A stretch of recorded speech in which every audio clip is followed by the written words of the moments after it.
Everything that rises must converge by Flannery O'Connor. Story की तरफ बढ़ने से पहले ये याद रख ले कि फ्लैनरी ओकॉनर जो कि एक अमेरिकन नॉवलिस्ट भी है, पोइट भी है, शॉर्ट स्टोरी राइटर भी हैं। इन्होंने 1960 के अंदर इस शॉर्ट स्टोरी को लिखा है और फिर 1965 के अंदर इसको पब्लिश करवाया। और जब इन्होंने इस शॉर्ट स्टोरी को पब्लिश करवाया तो इन्होंने इसको द कलेक्शन ऑफ पोइम्स के अंदर पब्लिश करवाया, जिसके अंदर 10 पोइम्स थी। यानी इस पोइम को अकेली को पब्लिश नहीं करवाया गया, बल्कि एक कलेक्शन ऑफ पोइम्स था जिसके अंदर और भी इसके अलावा 9 पोइम्स थी, उसके अंदर इसको पब्लिश करवाया। और ये सारी की सारी पोइम्स इंडिकेट करती हैं मोरालिटी को। यानी जिस कलेक्शन ऑफ पोइम के अंदर इस शॉर्ट स्टोरी को everything that rises must converge को पब्लिश करवाया गया, तो ये बात करती हैं सारी की सारी मोरालिटी के ऊपर, थीम के ऊपर। ठीक है, तो ये चीज़ ज़रा याद रख लीजिएगा। अब इस स्टोरी के ज़रा टाइटल को देखें कि everything that rises must converge, यानी कि कोई भी ऐसी चीज़ जो एक दफ़ा पीक पर जाती है, एक दफ़ा बढ़ती है, मस्ट कन्वर्ज उसको फिर नीचे आना ही है।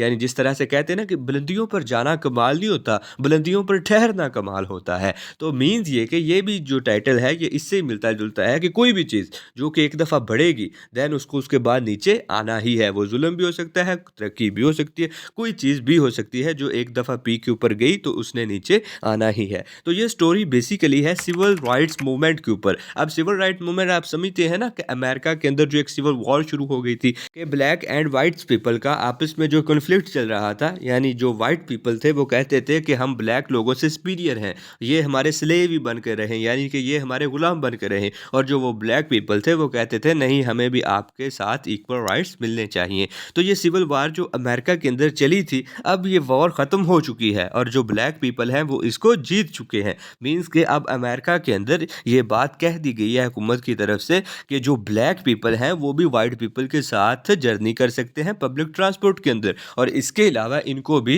वाइट पीपल के बराबर इक्वल राइट्स दिए जाएंगे। तो ये तमाम चीज़ें अब सिविल वॉर यानी ख़त्म हो चुकी है और इनको ये रेसिज्म वैसे से कहते हैं। रेसिज्म यानी जैसे नस्ल परस्ती कहते हैं ना, तो इस सारे कंसेप्ट को रेसिज्म कहते हैं।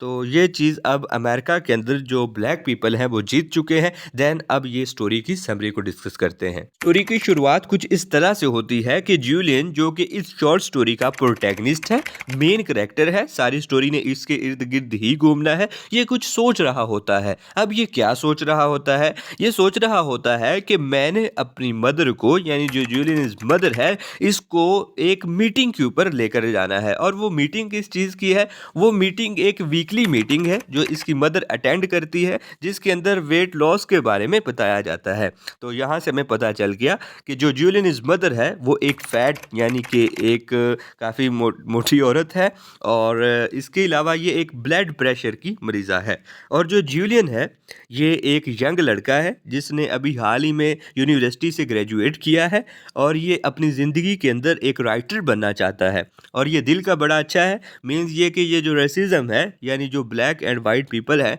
ये उनको अब एक जैसा ही समझता है, यानी ये सबको बराबर समझता है। लेकिन जो इसकी माँ है जूलियन मदर, वो इस चीज़ के ऊपर बड़ा ध्यान रखती है कि मेरा बेटा कहीं ब्लैक लोगों की तरफ ना चला जाए, और वो ब्लैक लोगों से हेट करती है, यानी उससे नफरत करती है। अब जूलियन इस मदर को ब्लैक पीपल इस हद तक पसंद नहीं होते कि वो अपने बेटे जूलियन को भी अपने साथ मीटिंग के अंदर लेकर जाती है, क्योंकि इन्होंने जाना होता है एक बस के जरिए से। अब जब ये बस के अंदर जाती है ना, तो इसको ये फिक्र होती है कि जो मेरी साथ वाली सीट होगी इसके ऊपर आके कोई ब्लैक आदमी ना मेरे पास बैठ जाए। तो इसलिए ये अपने बेटे जूलियन को भी अपने साथ लेकर जाती है कि ये मेरी साथ वाली सीट पर बैठा रहे ताकि मैं कंफर्टेबल फील करूं और मुझे किसी ब्लैक के साथ ना बैठना पड़े। अब जब ये बस स्टॉप की तरफ जा रहे होते हैं तो रास्ते में ये पैदल चलते हैं अपने घर से लेकर, यानी जो बस स्टॉप है वहाँ तक जो जगह है उसको ये पैदल कवर करते हैं। और इस रास्ते के दौरान जो जूलियन इज मदर है वो अपने बेटे जूलियन को बताती है कि बेटा जो तुम्हारे ग्रैंडफादर थे वो बड़े लैंडलॉर्ड बंदे थे और उनके पास बड़ी बड़ी गाड़ियाँ थी और बड़े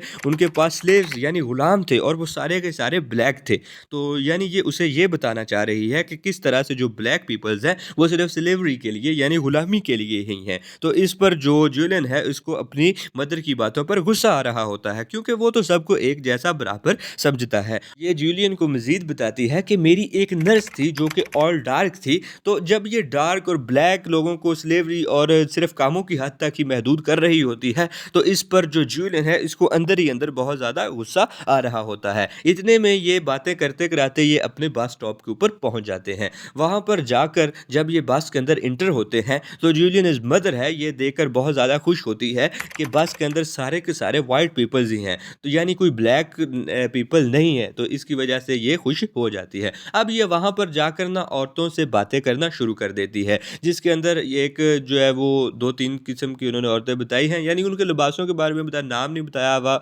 जिस तरह से the women red and white canvass shoes, यानी कि एक रेड यानी वाइट एक पैसेंजर ही आप लगा लें कि वाइट पैसेंजर्स जो बैठे होते हैं बस के अंदर, जो जूलियन इज मदर है ये उनसे बातें करना शुरू कर देती है और ये उन्हें बताती है कि ये मेरा बेटा जूलियन है, इसने अभी यूनिवर्सिटी से डिग्री हासिल की है और ये एक राइटर है। तो इस पर जो जूलियन होता है उसको थोड़ी सी एम्बेरसमेंट फील हो रही होती है कि अब कहाँ राइटर बना हूँ, अभी ग्रेजुएट किया है।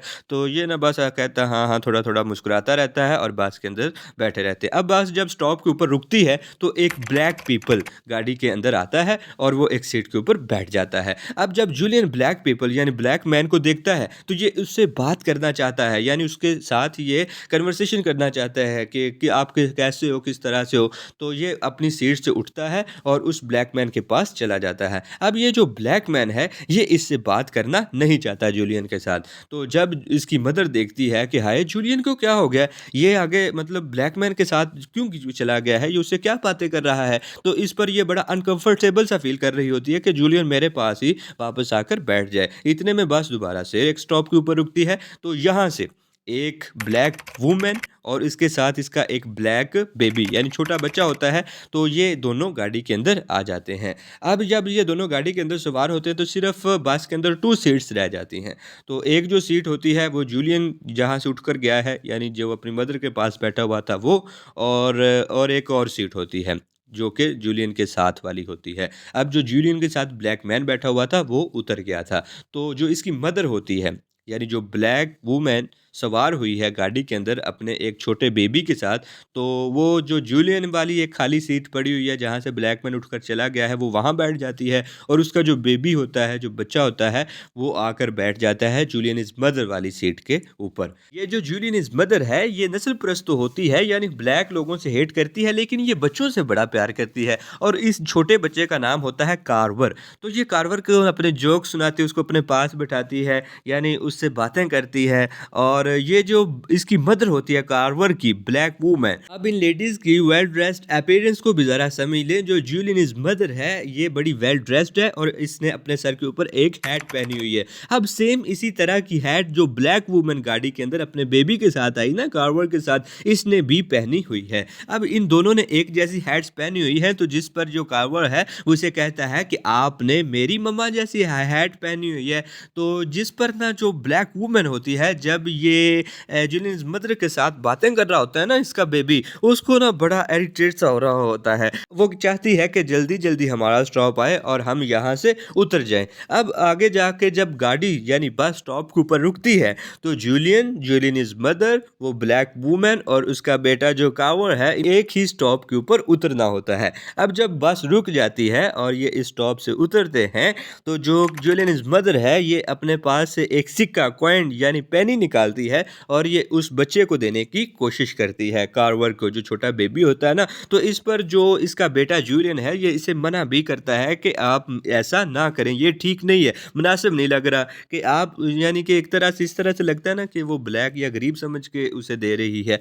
तो उसकी जो मदर होती है जिसको पहले ही बड़ा गुस्सा आ रहा होता है, जो ब्लैक वूमेन है, तो वो जब ये उसके बच्चे को, यानी ये बस से अब नीचे उतर चुके हैं, स्टॉप के ऊपर खड़े हुए हैं, तो जब ये जो जूलियन इज मदर एक कॉइन यानी पेनी निकाल कर उस बच्चे को देने की कोशिश करती है तो वो उसके हाथ में एक बैग होता है, वो उसको बड़ी ज़ोर से मारती है और ये नीचे गिर जाती है। और जो इसकी हैट यानी जो जूलियन इज मदर ने हैट पहनी होती है तो वो भी इसकी गोद में गिर जाती है और इसके कपड़े भी ख़राब हो जाते हैं जब ये नीचे गिर जाती है।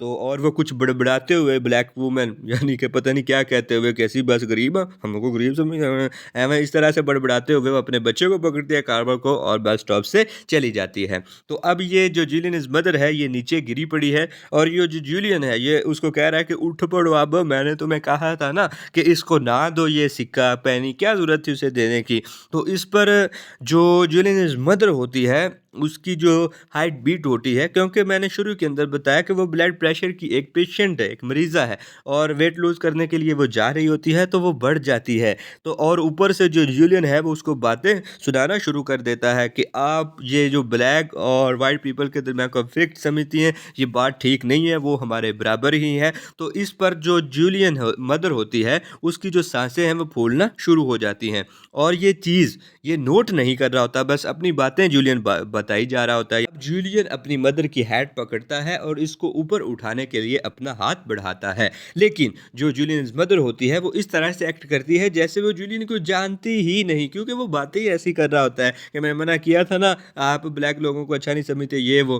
तो जिसकी वजह से उसकी मदर ना हर्ट होती है और वो खुद ही यानी कि उठती है ऊपर। जब वो उठती है तो वो इसको कहती है कि मेरी जो नर्स थी या मेरे ग्रैंडफादर को बुलाओ क्योंकि मेरी हालत ठीक नहीं है। तो पहले तो ये जो जूलियन होता है ये इतना नोटिस नहीं करता, तो लेकिन बाद में जब ये गौर करता है कि इसके फेस के ऊपर कि वाकई मेरी मदर बड़ी तकलीफ़ के अंदर है, तो फिर ये रोता हुआ अपनी मदर की तरफ आता है और उसको यानी कि देखने की कोशिश करता है कि इसको क्या हो गया है। लेकिन तब तक जो है वो एक शोर सा मच जाता है, इसकी मदर जो है वो आंखें बंद कर लेती है और उसकी डेथ हो जाती है। तो इस पर जो जूलियन है वो कहता है कि वाकई ही जो ब्लैक पीपल है, मेरी मदर ठीक कहा करती थी, वो दुरुस्त लोग नहीं हैं, वो अच्छे लोग नहीं हैं। मेरी मदर तो उस बच्चे को कावा को एक कॉइन देना जा रही थी, तो इस पर उसकी मदर ने इसको मेरी मदर को एक बैग से मारा और गिर गई और अब इनकी डेथ हो गई है।